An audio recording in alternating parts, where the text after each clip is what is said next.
दोस्तों नमस्कार। जो आज का अध्याय है वो है ब्रिटिश सरकार की कृषि, भू राजस्व एवं औद्योगिक नीति।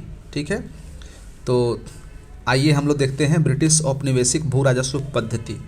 1765 में ईस्ट इंडिया कंपनी को बंगाल, बिहार तथा उड़ीसा में कंपनी को मालगुजारी वसूलने का अधिकार मिल गया था, जिसके बाद कंपनी शासन द्वारा अपने हितों की पूर्ति के लिए समयानुसार व्यापक परिवर्तन किए, जिसमें भिन्न भिन्न कृषि राजस्व पद्धतियां, स्वामित्व की अवधारणाएं, अत्यधिक भू राजस्व की दर शामिल थी। यह नया परिवर्तन भारतीय कृषि व्यवस्था के लिए विनाशकारी साबित हुआ तथा इस व्यवस्था ने साम्राज्यवादी हितों की पूर्ति को अनवरत जारी रखा तथा भारतीय कृषकों एवं कृषि व्यवस्था को एक ऐतिहासिक पिछड़ेपन की ओर धकेल दिया। तो सबसे पहले हम लोग प्रमुख भू राजस्व पद्धतियाँ एवं उनका उद्देश्य उसे हम लोग देख लेते हैं। तो इसमें है ब्रिटिश कालीन भू राजस्व व्यवस्था में 3 भू राजस्व व्यवस्था है। इसमें कि स्थायी बंदोबस्त या जमींदारी बंदोबस्त, रैयतवारी और महालवारी। अस्थायी बंदोबस्त लॉर्ड कॉर्नवालिस द्वारा 1793 में लाया गया था, रैयतवारी टॉमस मुनरो के द्वारा, और महालवारी विलियम बेंटिक 1833 में इन्होंने, या हॉल्ट मैकेंजी जो है इनका योगदान था। इनके नेतृत्व में यह जो है व्यवस्था लागू की गई थी। आगे है कि स्थायी बंदोबस्त या भी जमींदारी बंदोबस्त जो है वह बंगाल, बिहार, उड़ीसा, उत्तर प्रदेश, बनारस, उत्तरी कर्नाटक, इन क्षेत्रों में ये अस्थायी बंदोबस्त लगाया गया था। रैयतवारी बम्बई, मद्रास और असम के क्षेत्रों में लगाया गया था। उत्तर प्रदेश, मध्य प्रांत और पंजाब में महालवारी व्यवस्था लगी थी। जमींदारी बंदोबस्त की बात करें या रैयतवारी की बात, ये अस्थायी बंदोबस्त की बात करें तो समस्त अंग्रेजी भारत का 19% भाग यह जो है इसमें था। इसके बाद है इसमें देखिए रैयतवारी में तो समस्त भूमि का कितना परसेंट है, 51%। ठीक है, 51%। महालवारी में समस्त भूमि का लगभग 30%। अस्थायी बंदोबस्त में भूमि अधिकार सदैव के लिए जमींदारों को मिलता था। रैयतवारी में भूमि का मालिक जो है वो किसान होता था, और महालवारी में भूमि पर गांव का अधिकार यानी कि महाल का अधिकार होता था। अस्थायी बंदोबस्त में ब्रिटिश सरकार को राजस्व देने की जिम्मेदारी जमींदार की होती थी। ठीक है, रैयतवारी में ब्रिटिश सरकार को राजस्व देने की जिम्मेदारी किसानों की होती थी, और महालवारी में ब्रिटिश सरकार को राजस्व देने की जिम्मेदारी समस्त गांव के मुखिया की होती थी।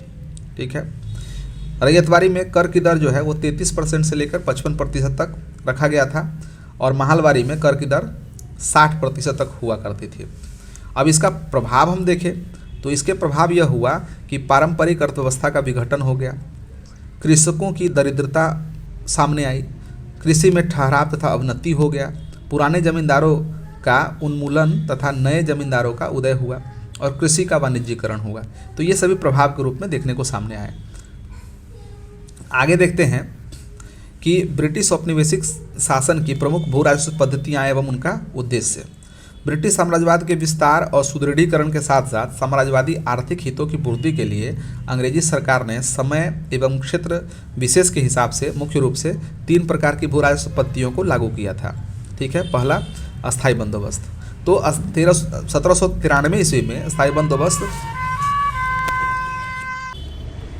तो 1793 ईस्वी में अस्थायी बंदोबस्त व्यवस्था लॉर्ड कॉर्नवालिस द्वारा बंगाल, बिहार, उड़ीसा, उत्तर प्रदेश के बनारस, उत्तरी कर्नाटक आदि क्षेत्रों में लागू की गई तथा मालगुजारी सदैव के लिए निश्चित कर दी गई।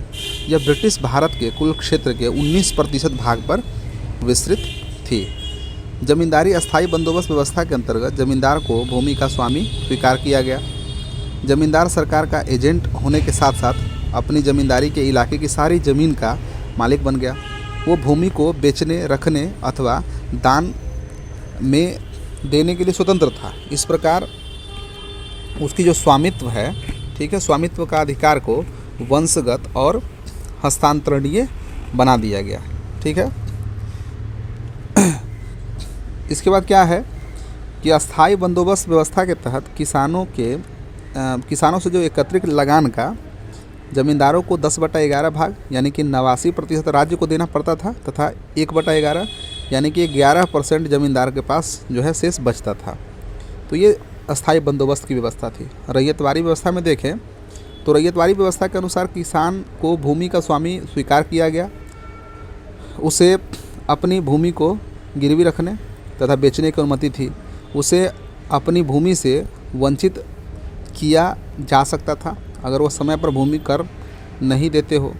इस व्यवस्था के अंतर्गत कोई अस्थायी बंदोबस्त नहीं किया गया था तथा प्रत्येक 30 वर्षों पर इसका पुनर्निर्धारण किया जाता था।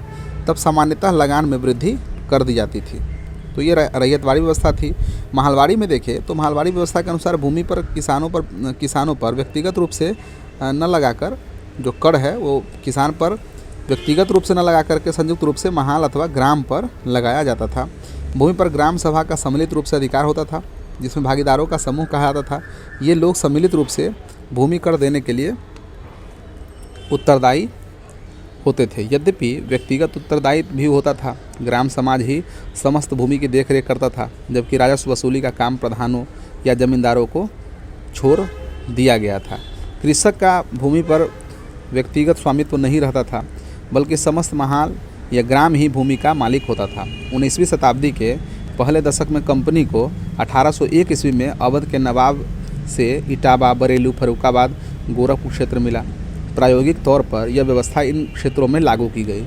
इन तीनों भू राजस्व पद्धति के मूल उद्देश्यों को हम इस प्रकार से देख सकते हैं, जो चार्ट में नीचे दिया गया है।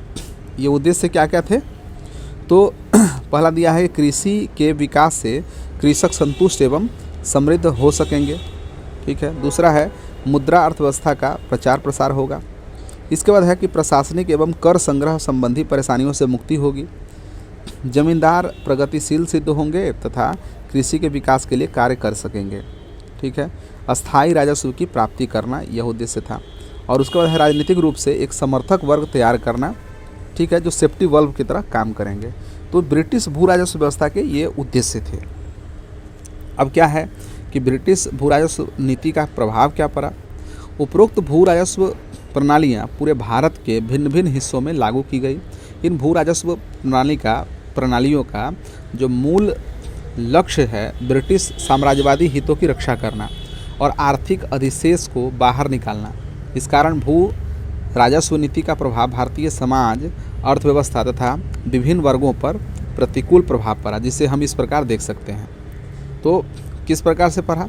तो पहला दिया है कि भूमि को हस्तांतरणीय बनाए जाने से भूमि का क्रय विक्रय बढ़ा, दाम बढ़ने लगा, भूमि का विखंडन हुआ, संयुक्त परिवार का विखंडन एवं मुकदमेबाजी का विकास हुआ, जिससे किसानों की ऋणग्रस्तता जो है वह बढ़ती गई।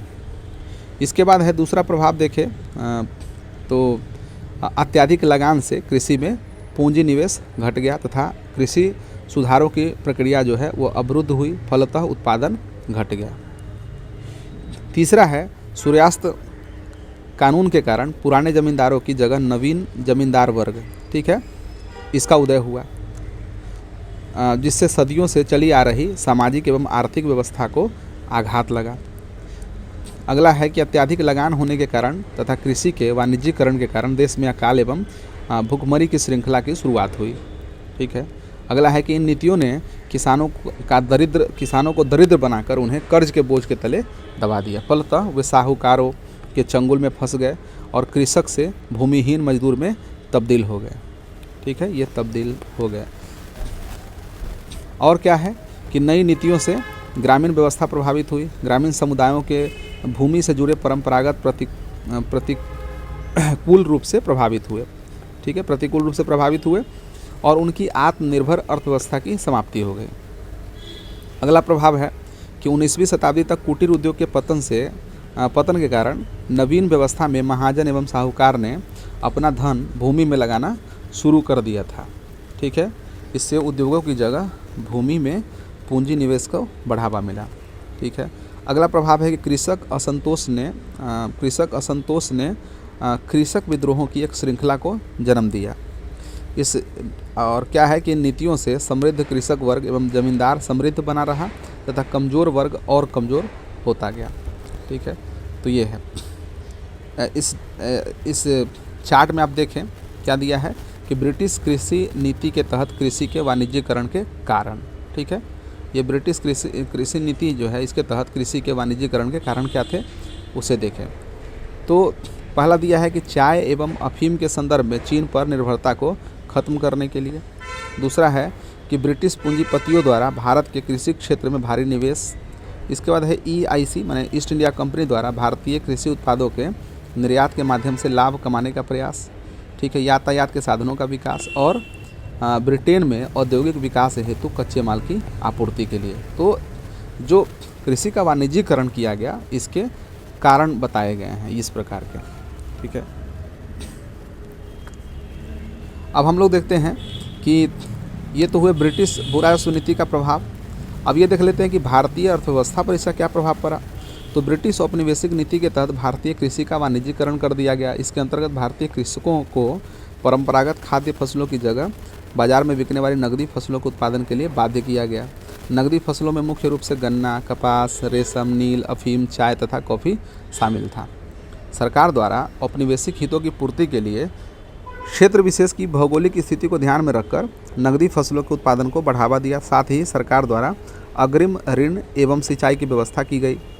इससे भारत में तेज़ी से कृषि का वाणिज्यीकरण संभव हुआ, जिसका भारतीय अर्थव्यवस्था पर काफ़ी नकारात्मक प्रभाव पड़ा था। ठीक है, भारत में कृषि के वाणिज्यीकरण की प्रक्रिया अंग्रेजों द्वारा शुरू की गई, जो भारतीय कृषि प्रणाली में एक नई घटना थी, जहां उच्च वर्ग और ब्रिटिश उद्योग को इससे लाभ हुआ। वहीं भारतीय किसान अंतर्राष्ट्रीय बाजार से बंधे रहे। वाणिज्यीकरण का सबसे बुरा प्रभाव यूरोपीय लोगों के हाथों भारतीय किसानों का उत्पीड़न था। इसकी अभिव्यक्ति 1859 के प्रसिद्ध नील विद्रोह के रूप में हुई। इसके अलावा भारतीयों की कृषि का वाणिज्यीकरण अकालों की श्रृंखला के रूप में सामने आया, जिससे भारी संख्या में लोगों को जान से हाथ धोनी पड़ी। ये है। अब हम देख लेते हैं कि भू राजस्व पद्धतियों के प्रभावों का आलोचनात्मक मूल्यांकन। ठीक है, तो ब्रिटिश भू राजस्व व्यवस्था को अगर हम समग्रता से देखें तो यह भारतीय कृषि व्यवस्था के लिए काफ़ी नुकसानदायक साबित हुआ। इसके नकारात्मक प्रभावों को हम इस प्रकार से देख सकते हैं। तो पहला दिया है कि इस व्यवस्था के कारण ऊपर के स्तर पर सामंतवाद और निचले स्तर पर कृषि दासता को प्रोत्साहन मिला। ठीक है, दूसरा है कि अस्थायी बंदोबस्त व्यवस्था ने दूरवासी या अनुपस्थित जमींदारी प्रथा को जन्म दिया। वस्तुतः जमींदारी अधिकारों की नीलामी के कारण पुराने जमींदार वर्ग बदल गए और अधिकांश भूमि नए जमींदारों के हाथों में आ गई, जो अधिकतर बनिया या व्यापारी थे, जिसको गांव से कोई लगाव नहीं था। इनमें से अधिकांश जमींदार प्रवासी थे, वे दूरवर्ती शोषणकारी बन गए। ठीक है, अगला दिया है कि अनुपस्थित जमींदारी पैदा होने के कारण गांव से मुद्रा का प्रसार शहरों की ओर हो गया, जिससे गांव का विकास जो है अवरुद्ध हो गया। भू राजस्व की रकम को चुकता करने के लिए नकदी फसलों की खेती के परिणाम स्वरूप मोटे अनाज की खेती दुष्प्रभावित हुई। इसलिए इस समय भारत में मानव जनित अकाल पड़े।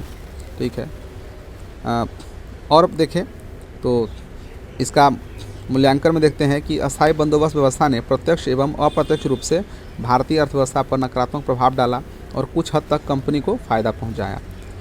रैयतवारी व्यवस्था का कृषि एवं कृषकों पर प्रतिकूल प्रभाव पड़ा। भू राजस्व की दर सामान्यतः अधिक होती थी, जो 33 से 55% के बीच होती थी, और प्राकृतिक आपदा जैसे सूखा, बाढ़ की फसलों के नष्ट हो जाने पर भी किसानों को पूरा लगान देना पड़ता था। ठीक है, भू राजस्व की दर अधिक होने के कारण कृषकों को साहूकारों से कर्ज लेना पड़ा। फलतः हुए साहूकारों के चंगुल में फंस गए और अपनी ज़मीन खो बैठे। ठीक है, महाजनी प्रथा का सर्वाधिक विकास इसी व्यवस्था में हुआ तथा किसानों का शोषण जारी रहा। सरकार जब चाहे लगान की राशि बढ़ा सकती थी, जिससे किसानों में अनिश्चितता का भय था। इस तरह राज्य यहाँ स्वयं शोषण करता था। इस प्रकार रैयतवारी व्यवस्था ने किसानों का निर्धनीकरण, ग्रामीण ऋणग्रस्तता, महाजनी प्रथा, कृषि दासता, उत्पादन में कमी आदि नकारात्मक प्रभाव पड़े। महाल में कर वसूली करने वाले प्रतिनिधि अत्यधिक शक्तिशाली हो गए, उनकी स्थिति जमींदारों जैसी हो गई। ठीक है, लगान की अत्यधिक ऊंची दर होने के कारण किसानों पर अत्यधिक आर्थिक दबाव पड़ा, जिससे उनके शोषण चक्र को बढ़ावा मिला। महलवारी व्यवस्था पूरी तरह असफल हुई क्योंकि इसमें लगान का निर्धारण अनुमान पर आधारित था और इसकी विसंगतियों का लाभ उठाकर कंपनी के अधिकारी अपनी जेबें भरने लगे थे। कंपनी को लगान वसूली पर प्राप्त लगान से अधिक खर्च करना पड़ता था। व्यापारी वर्ग खड़ी फसलों को खेत में ही कम कीमत पर क्रय कर लेता था। किसान अपनी तात्कालिक ज़रूरतों को पूरा करने के लिए फसल को नगद दामों पर बेच देता था। इस प्रकार हम देख सकते हैं कि एक तरफ तो ब्रिटिश भू राजस्व व्यवस्था ने भारतीय अर्थव्यवस्था एवं कृषकों की दशा को दयनीय बना दिया, तो वहीं इस व्यवस्था ने साम्राज्यवादी हितों की सुरक्षा निम्न रूपों में की थी। किस रूपों में की थी? तो सरकार को निश्चित राजस्व की प्राप्ति हुई, नगद लगान व्यवस्था से कृषि के वाणिज्यीकरण को बढ़ावा मिला, कृषि उत्पाद के रूप में नगदी फसलों जैसे चाय, नील, अफीम, तंबाकू, कपास आदि की खेती को बढ़ावा मिला। जमींदारी वर्ग हमेशा के लिए कंपनी के प्रशासन का शुभचिंतक बन गया, जो 1857 के विद्रोह के समय दिखाई दिया। ठीक है। कृषि में सीमित स्तर का निवेश एवं आधुनिकीकरण संभव हो सका। रैयतवाड़ी व्यवस्था ने भूमि एवं आर्थिक शक्ति का विकेंद्रीकरण संभव हुआ। इस प्रकार हम कह सकते हैं कि ब्रिटिश भू राजस्व व्यवस्था ने भारतीय परंपरागत कृषि व्यवस्था को खत्म करते हुए कृषि एवं कृषकों की दीर्घकालिक समस्या को जन्म देने वाली व्यवस्था बन गई। ईस्ट इंडिया कंपनी द्वारा लागू की गई भू राजस्व व्यवस्था का भारतीय अर्थव्यवस्था एवं समाज पर काफ़ी स्पष्ट एवं गहरा प्रभाव पड़ा। इससे कृषकों की दशा को दयनीय बना दिया। इसकी दुर्दशा पर शासक वर्ग ने ध्यान नहीं दिया। इस व्यवस्था का एकमात्र लक्ष्य था अधिक से अधिक भू राजस्व संग्रहण करना था। कृषि पद्धतियों, सिंचाई व्यवस्था, उत्पादकता बढ़ाने तथा कृषि दशा सुधारने का कोई प्रावधान इन नीतियों में नहीं था। यही कारण था कि आज़ादी के बाद भारत को कृषि क्षेत्र का ऐतिहासिक पिछड़ापन साम्राज्यवादी विरासत में मिला, जिसका नकारात्मक प्रभाव आज भी भारतीय कृषि क्षेत्र एवं कृषकों पर कहीं न कहीं प्रत्यक्ष और अप्रत्यक्ष रूप से दिखाई देता है।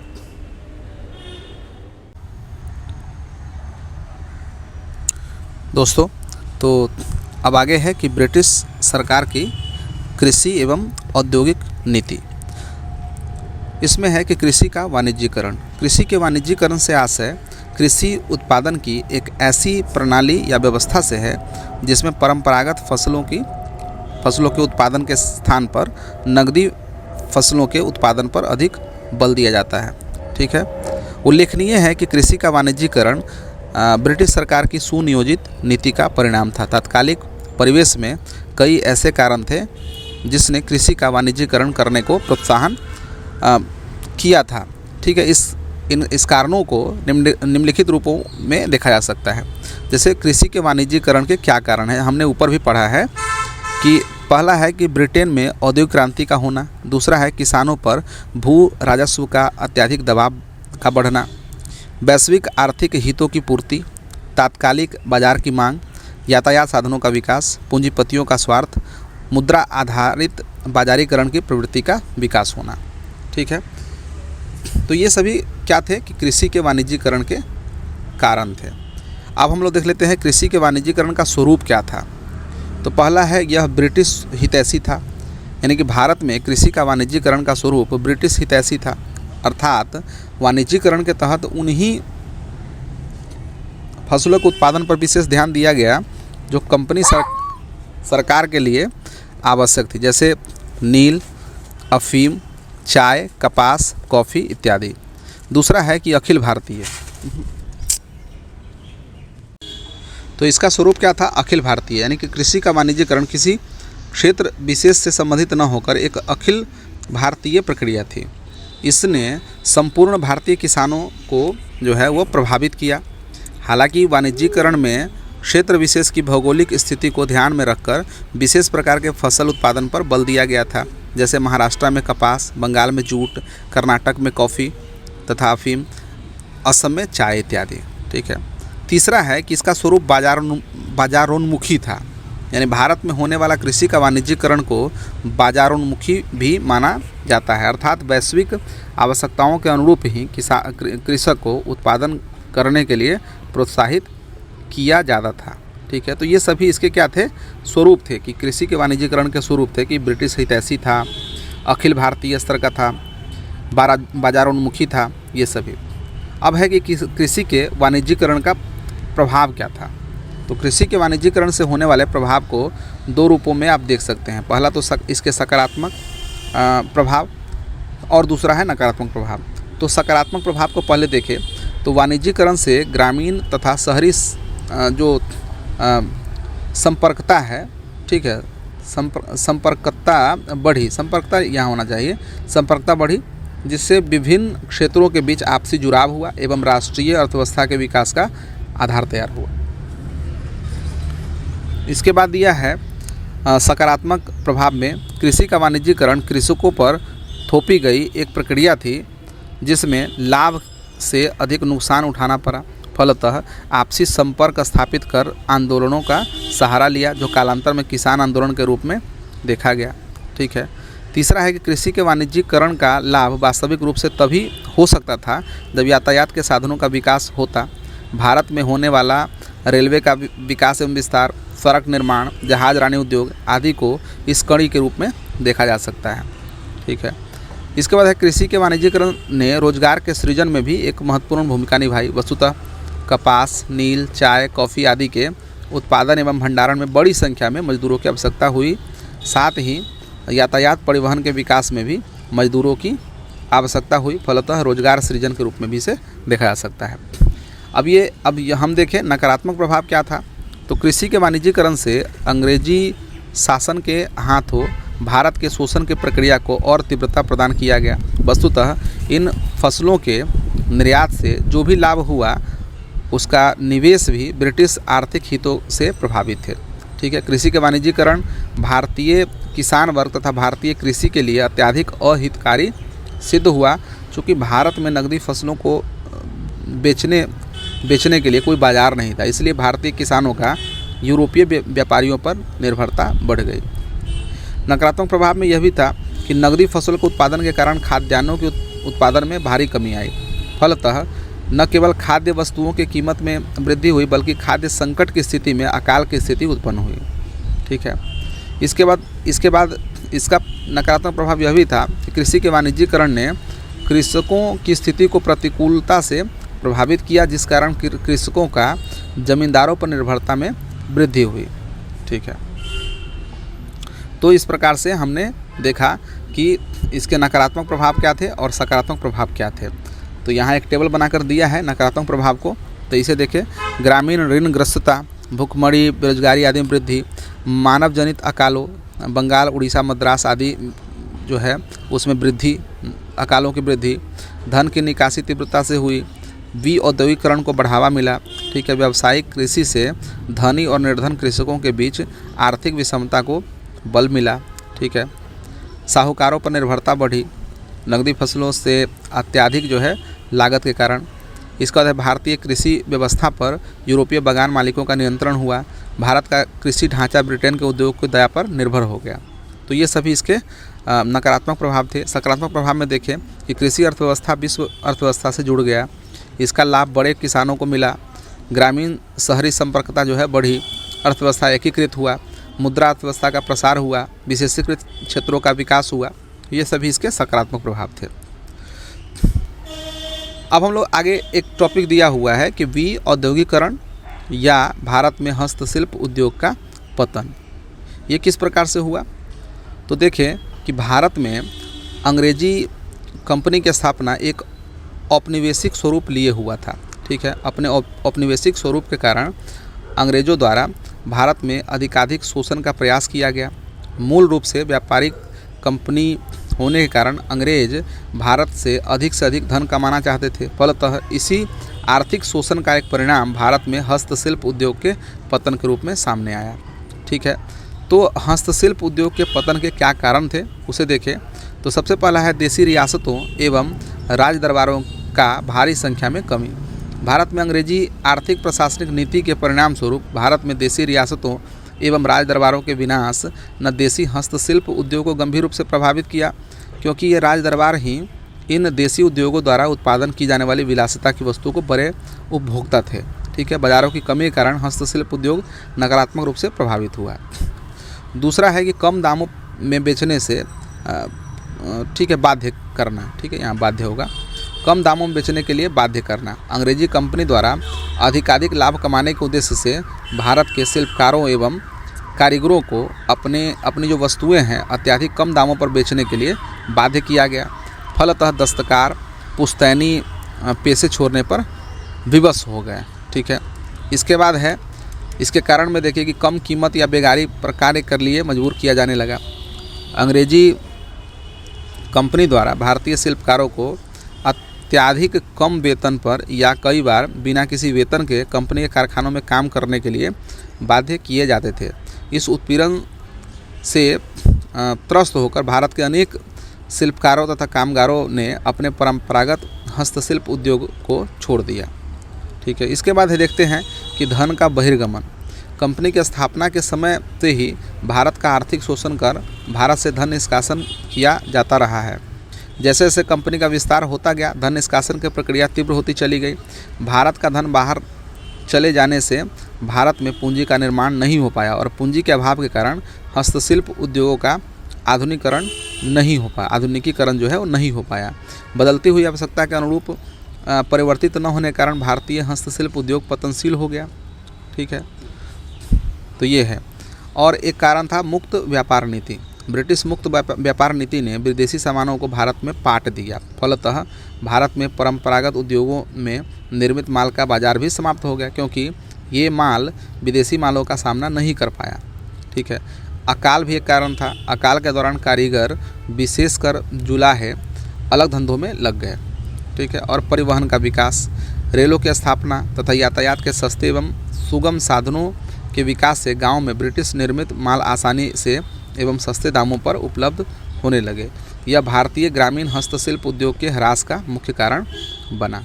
तो ये कारण थे जिससे विऔद्योगिकरण की शुरुआत हुई भारत में। इसका प्रभाव देखें तो भारतीय हस्तशिल्प उद्योग भारतीय ग्रामीण जीवन का आधार स्तंभ माना जाता है। फलतः इसके पतन भारतीय ग्रामीण अर्थव्यवस्था पर नकारात्मक प्रभाव पड़ा, किंतु जिस प्रकार सिक्के के दो पहलू होते हैं उसी प्रकार इसके कुछ सकारात्मक प्रभाव भी देखने को मिला। तो नकारात्मक प्रभाव में देखें तो बेरोजगारी दर में वृद्धि हुई, नगरों का पतन हुआ जैसे ढाका, मुर्शिदाबाद, सूरत आदि। ठीक है, स्वावलंबी ग्रामीण अर्थव्यवस्था का विनाश हो गया, भूमिहीन वर्ग का उदय हुआ, संपूर्ण भारत में एक समान अविकसित तथा पतनशील आर्थिक व्यवस्था का विकास होता चला गया, दस्तकार वर्ग जो है वो पूर्णतः नष्ट हो गए। ठीक है, तो ये सभी नकारात्मक प्रभाव थे। अब जो कुछ बातें थी जो सकारात्मक रूप से कही जाती है कि सकारात्मक प्रभाव क्या थे, तो परंपरागत उद्योग के पतन से प्राक पूंजीवादी उद्योगों का पतन हुआ, जो एक प्रकार से सामंती आदर्शों से प्रभावित उद्योगों के पतन को सूचित करती है। ठीक है, दूसरा है कि हस्तशिल्प वर्ग ने आधुनिक सर्वहारा वर्ग का रूप धारण कर लिया। इस वर्ग के उदय ने अपने तरीके से सामाजिक आर्थिक संबंधों को प्रभावित किया और नवीन कला का विकास जो है और नए शहरों का उदय हुआ। तो इसके कुछ सकारात्मक प्रभाव भी देखने को मिलते हैं। अब देख लेते हैं हम लोग कि ग्रामीण ऋणग्रस्तता क्या थी। ठीक है, ग्रामीण ऋणग्रस्तता एक व्यापक अवधारणा है जिसे ब्रिटेन के शोषणकारी आर्थिक नीतियों के प्रभाव स्वरूप ग्रामीण क्षेत्रों में पड़ने वाले प्रभाव के संदर्भ में देखा जा सकता है। उल्लेखनीय है कि भारत में ग्रामीण ऋणग्रस्तता अकस्मात या किसी एक कारण विशेष से नहीं उपजा था, बल्कि यह एक निरंतर प्रक्रिया का परिणाम था जिसके पीछे कई कारण अंतर्निहित थे, जिन्हें हम निम्न रूपों में देख सकते हैं। ठीक है, तो पहला क्या है, अधिकतम भूमि राजस्व लागू करने की नीति। ठीक है, ब्रिटिश सत्ता के स्थापना के पश्चात भू राजस्व में सुधार करते हुए नई राजस्व प्रणाली को अपनाया गया। यह प्रणाली अधिकतम लाभ पर आधारित था। इस प्रणाली ने पूरे भारत में मुख्यतः 3 प्रकार की भू राजस्व नीति अपनाई: अस्थायी बंदोबस्त, रैयतवारी व्यवस्था और महलवारी व्यवस्था। इन प्रणालियों के माध्यम से, ठीक है, इन प्रणालियों के माध्यम से किसानों से लगान की वसूली बहुत ऊंची दर पर की जाती थी। स्थिति तो भयावह तब और हो जाता था। ठीक है, इसकी स्थिति भयावह तब और हो जाता था जब फसल नष्ट होने के बावजूद इन पर कोई दया का भाव नहीं दिखाई जाती थी। फलतः किसान वर्ग लगान अदायगी हेतु साहूकारों से ऋण लेते थे और इस ऋण के जाल में फंस जाते थे। ठीक है, तो ये था। इसके बाद देखें तो हम लोग कृषि का वाणिज्यीकरण देख चुके हैं। तो कृषि का वाणिज्यीकरण क्या था, इसे हम लोग देखते हैं कि कृषि के वाणिज्यीकरण भी ग्रामीण ऋणग्रस्तता के लिए उत्तरदायी कारण माना जाता है। वस्तुतः वाणिज्यीकरण की प्रक्रिया ने किसानों के उत्पादन को काफ़ी प्रभावित किया। अधिकांश कृषक या तो स्वेच्छा से या ज़बरदस्ती वाणिज्यिक फसलों के उत्पादन में लग गए, किंतु यह उत्पादन अंतर्राष्ट्रीय व्यापार पर भारित था, अतः ये बिचौलियों के चंगुल में फंसकर रह गए। इससे क्या हुआ कि उनके आय में भारी कमी देखी गई और अंततः जीविकोपार्जन के लिए ऋण का सहारा लेना पड़ा। ठीक है, तो उत्पादन कार्यों के लिए लिया गया ऋण, ये क्या था? ठीक है, कृषि के वाणिज्यीकरण में हम देखते हैं कि उत्पादन कार्यों के लिए लिया गया ऋण, इसके प्रभाव के रूप में हम देखते हैं। तो ब्रिटिश शोषणकारी नीतियों के परिणाम स्वरूप किसानों एवं मजदूर अपनी आजीविका चलाने व उत्पादन कार्यों के लिए महाजन साहूकारों से ऋण लेते थे, किंतु अकाल, सूखा एवं ऊंची लगान के फलस्वरूप वो ऋण चुकाने में असमर्थ रहते थे। ठीक है, जिसकी परिणति ऋण जाल होती थी। राष्ट्रवाद कवि प्रेमचंद का अमर काव्य गोदान इसी परिदृश्य को बखूबी से प्रदर्शित करता है। ठीक है, उसके बाद है हस्तशिल्प उद्योग का पतन। भारतीय हस्तशिल्प उद्योग भारतीय ग्रामीण जीवन का आधार स्तंभ था। ब्रिटिश सरकार द्वारा जो आर्थिक शोषणकारी नीतियों के परिणाम स्वरूप भारतीय हस्तशिल्प उद्योग का पतन होने लगा। ठीक है, इन पतनकारी स्थितियों के परिणाम स्वरूप शिल्पी एवं कर्मकार वर्ग की जीविका चरमराने लगी, अतः ये वर्ग अपने जीविकोपार्जन के लिए साहूकारों के ऋण के जाल में फंसते चले गए। ठीक है, अकाल सूखा, भारत एक कृषि प्रधान राज्य है। ठीक है, यहाँ की जो कृषि है मानसून पर आधारित है, इसलिए भारतीय कृषि को मानसून के जुए की संज्ञा भी दी जाती है। इस अकाल की स्थिति में या सूखे से भारतीय जो किसान है इस पर प्रतिकूल रूप से प्रभावित होते थे, अतः अंततः ये ऋणग्रस्तता के शिकार होते चले गए। इसके बाद है कि सामाजिक धार्मिक अवसरों पर अधिक खर्च करने की प्रवृत्ति। भारत में ऋणग्रस्तता के पीछे फिजूल खर्ची को भी देखा जा सकता है। वस्तुतः भारत में अनेक प्रकार के सामाजिक और धार्मिक अवसर पर अधिक खर्च करने की रीति रिवाज है। इन खर्चों से या तो सांस्कृतिक मान्यताओं के साथ जोड़ दिया जाता था, सामाजिक प्रतिष्ठा की लालसा ने और भी अधिक इसे बड़ा बना दिया, फलतः ऋण की मात्रा में वृद्धि होती चली गई। ठीक है, अब हम लोग देखते हैं कि ग्रामीण ऋणग्रस्तता का प्रभाव क्या हुआ। तो भूमि किसानों के हाथ से निकलकर साहूकारों के पास चली गई, किसानों की क्रय शक्ति क्षमता में भारी कमी हुई, कुपोषण का शिकार होना पड़ा, पीढ़ी दर पीढ़ी बेगारी करने पर मजबूर हुए, निम्न मजदूरी पर कार्य करने को बेबस हुए, बेरोजगारी एवं गरीबी में भारी वृद्धि हुई, आत्महत्या जैसी प्रवृत्ति में इजाफा मिला, अकाल में वृद्धि हुई, पलायन एवं विस्थापन की समस्या जो है सामने आई, ये सभी था। तो ये सभी ग्रामीण ऋणग्रस्तता के प्रभाव जो है वो देखने को मिले। ठीक है, अब हम लोग आगे बढ़ते हैं और देखते हैं भारत में धन निकासी का सिद्धांत। ठीक है, तो बस अब ज़्यादा नहीं है, थोड़ा सा आप देख लीजिए भारत में धन निकासी का सिद्धांत क्या है। तो भारत में धन निकासी यानी कि ड्रेन ऑफ वेल्थ का अर्थ है भारतीय संसाधनों और संपदा का निरंतर विदेशी यानी कि विशेषकर ब्रिटेन की ओर प्रस्थान, जिसके बदले भारत को कोई प्रतिफल नहीं मिलता था। यह आर्थिक शोषण उपनिवेशवादी शासन की वह नींव थी जिसने समृद्ध भारत को धीरे धीरे निर्बल बना दिया। ठीक है, तो धन निष्कासन की जो शुरुआत है वो कैसे हुई इसे देखें तो पलासी यानी कि 1757 के विजय के बाद भारत में अंग्रेजी सत्ता स्थापित हुई और यहीं से धन निकासी की प्रक्रिया जो है प्रारंभ हुई। पलासी से पहले यूरोपीय व्यापारी भारत में धन लाकर माल खरीदते थे और विदेश में बेचते थे, परंतु बंगाल की जो दीवानी प्राप्त हुई 1765 में इलाहाबाद की संधि के पश्चात क्या हुआ, मिलने से अंग्रेज सीधे ही भारतीय राजस्व से माल खरीदने लगे। ठीक है, इससे भारत का निर्यात बढ़ा, लेकिन बदले में पूंजी का आगमन जो है वो बंद हो गया। ब्रिटिश इतिहासकार परसिवल स्पीयर ने इस दौर को खुली और निर्लज्ज लूट का युग कहा है। ठीक है, तो ये तो शुरुआत हुई। धन निष्कासन के स्रोत क्या थे, तो भारत से पूंजी बहिर्गमन कई रूपों में हुआ, जैसे कि होम चार्जेज काफ़ी फेमस है। ब्रिटेन में भारत सचिव का कार्यालय, यूरोपीय अधिकारियों को वेतन, पेंशन, सैन्य खर्च इत्यादि, ये सभी क्या थे, ये सब भारत के राजकोष से दिया जाता था। दूसरा है कि अंग्रेजी अधिकारियों का वेतन भत्ता जो भारत के राजस्व से दिया जाता था। रेलवे पर गारंटीड ब्याज, निजी ब्रिटिश पूंजीपतियों को निश्चित लाभ दिया गया।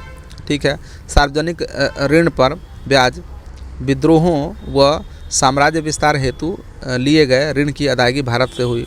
ठीक है। निजी निवेश की आय यानी कि बागान उद्योग व व्यापार से प्राप्त लाभ इंग्लैंड भेजा गया। तो ये सभी क्या थे? धन निष्कासन के स्रोत थे। अब हम लोग देख लेते हैं कि धन निकासी के 3 चरण कौन कौन से हैं। तो पहला वाणिज्यिक पूंजीवादी चरण आता है, फिर औद्योगिक पूंजीवादी चरण है और वित्तीय पूंजीवादी चरण है। ठीक है। तो ये वाणिज्यिक पूंजीवादी चरण कब से कब तक माना आता है? 1757 से लेकर 1813 तक।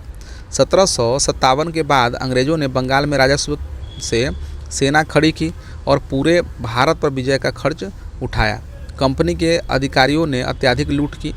1758 से 65 के बीच लगभग 60 लाख पाउंड की निकासी हुई। ये वाणिज्यिक पूंजीवादी चरण का युग था। ठीक है। उसके बाद है औद्योगिक पूंजीवादी चरण। 1813 से लेकर 1858 तक का जो समय है वो क्या कहलाता है? औद्योगिक पूंजीवादी चरण। 1813 के चार्टर में व्यापारिक और राजस्व खाते को अलग किया गया। जबरन अफीम की खेती कराई गई और चीन के साथ त्रिकोणीय व्यापार शुरू हुआ। मार्क्स ने इसे ब्लीडिंग प्रोसेस कहा। ठीक है।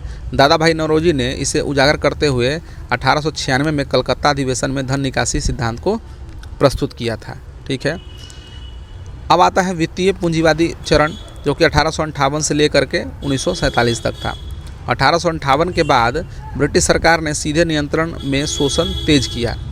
गृह चार्ज यानी कि home charges, railway guarantee, banking व उद्योग से लाभ सीधे इंग्लैंड गया। D.H. बुकानन ने लिखा है कि इस्पात की रेल ने आत्मनिर्भर गांवों की प्राण शक्ति छीन ली। ठीक है। 19वीं सदी के अंत तक यह निकासी भारत की राष्ट्रीय आय का लगभग 9% थी। तो ये है आपका वित्तीय पूंजीवाद। अब हम लोग देख लेते हैं कि धन के निष्कासन का परिणाम क्या हुआ। तो इससे हुआ कि राष्ट्रीय आय में भारी गिरावट हुई। भारत निर्धनतम देशों में शामिल हुआ। दूसरा है कि क्रय शक्ति का ह्रास हुआ। इससे क्या हुआ कि मानव संसाधन का विकास रुक गया। तीसरा है कि किसानों की तबाही सामने आई। भू राजस्व का बोझ, निर्धनता और ऋणग्रस्तता सामने आई। चौथा है कि कृषि उत्पादन में गिरावट हुई। अच्छे बीज खाद का अभाव जो है देखने को मिला। उद्योग का अवरोध, पूंजी का संचय न होने से उद्योगपतियों का विकास रुक गया। छठा है अकाल और मौतें, जनता के पास अनाज खरीदने का पैसा नहीं था। ठीक है, हालत ऐसी थी। और सातवां है राष्ट्रीय चेतना का विकास। धन निष्कासन सिद्धांत ने ब्रिटिश शोषण को उजागर किया और भारतीय राष्ट्रीय आंदोलन को वैचारिक आधार जो है प्रदान किया। ठीक है। और राष्ट्रवादी चिंतकों का दृष्टिकोण क्या था धन के निष्कासन के बारे में? तो दादा भाई नौरोजी ने ड्रेन ऑफ वेल्थ को पूंजी की निकासी बताया। ठीक है। रमेश चंद्र दत्त, गोपाल कृष्ण गोखले, राणा डे, सुब्रमण्यम अय्यर आदि ने अंग्रेजी नीतियों की गहन आलोचना की। इनके अनुसार भारत निर्धन प्राकृतिक संसाधनों की कमी से नहीं बल्कि उपनिवेशवादी शोषण के कारण हुआ। ठीक है। धन निष्कासन सिद्धांत ने स्पष्ट कर दिया कि भारत की गरीबी का कारण प्राकृतिक सीमाएं नहीं बल्कि औपनिवेशिक नीतियां थी। यह सिद्धांत राष्ट्रीय आंदोलन का वैचारिक हथियार बना और उसने भारतीय जनता को यह विश्वास दिलाया कि स्वतंत्रता प्राप्ति के बिना आर्थिक समृद्धि जो है वो संभव नहीं है। ठीक है। तो दोस्तों हम लोगों ने इस अध्याय 4 को पूरा कर लिया है। इसमें हम लोगों ने क्या पढ़ा? तो इसमें हम लोगों ने भू राजस्व व्यवस्था को पढ़ा, ब्रिटिश सरकार की कृषि, भू राजस्व और औद्योगिक नीतियों को विस्तारपूर्वक पढ़ा। ठीक है। तो मिलते हैं अगले वीडियो में, तब तक के लिए धन्यवाद।